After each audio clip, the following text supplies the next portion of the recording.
బెంగళూరు నగరంలో ట్రాఫిక్ పోలీసులు నిబంధనలు కఠినతరం చేస్తూ నిరంతరం తనిఖీలు చేస్తున్నారు. ట్రాఫిక్ రూల్స్ ని పాటించకుండా అడ్డదిడ్డంగా వాహనాలను నడిపే వారిపై చర్యలకు ఉపక్రమించారు.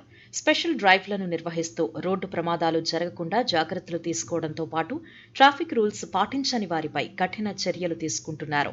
ట్రాఫిక్ పోలీసులంటే సాధారణంగా ద్విచక్ర వాహనాలు, కార్లు, ఇతర సరుకు రవాణా వాహనాలపైనే ఎక్కువగా దృష్టి పెడుతూ ఉంటారు. కానీ వీటికన్నా స్కూల్ బస్సులు, ప్రైవేట్ ట్రావెల్ బస్సుల్లో ప్రమాదం జరిగితే ఎక్కువ నష్టం జరుగుతుంది. దీనిపై ప్రత్యేక దృష్టి సారించిన బెంగళూరు నగర పోలీసులు స్పెషల్ డ్రైవ్లను నిర్వహిస్తూ తనిఖీలు ముమ్మరం చేశారు.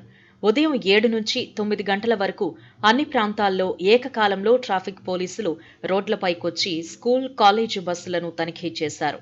స్కూల్ వాహనాలను నడిపే డ్రైవర్లకు డ్రంక్ అండ్ డ్రైవ్ నిర్వహించారు.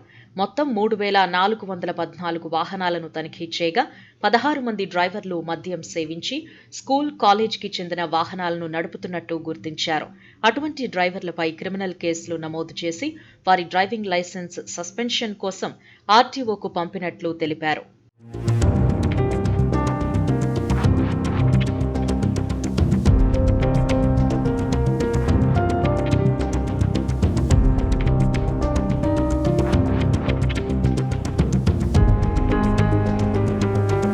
అంతేకాకుండా బెంగళూరు నగరం నుంచి ఇతర సుదూర ప్రాంతాలకు నడిచే ప్రైవేట్ ట్రావెల్ బస్సులను తనిఖీ చేశారు. అన్ని రకాల అనుమతి పత్రాలను పరిశీలించడంతో పాటు డ్రంక్ అండ్ డ్రైవ్ టెస్ట్ నిర్వహించారు.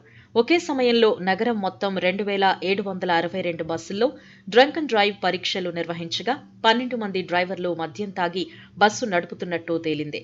చట్టబద్దమైన బ్లడ్ ఆల్కహాల్ కంటెంట్ పరిమితికి మించి డ్రైవింగ్ చేసినట్లు గుర్తించిన వారిపై కేసులు నమోదు చేశారు. వారి డ్రైవింగ్ లైసెన్స్ సస్పెన్షన్ చేస్తున్నట్లు తెలిపారు. స్కూల్, కాలేజీకి చెందిన వాహనాలను నడిపేవారు, ప్రజా రవాణాలో పనిచేసే డ్రైవర్లు చాలా అప్రమత్తంగా ఉండాలని, డ్రైవర్లు చేసే పొరపాట్లకు అనేక మంది జీవితాలు నాశనమవుతాయని తెలిపారు.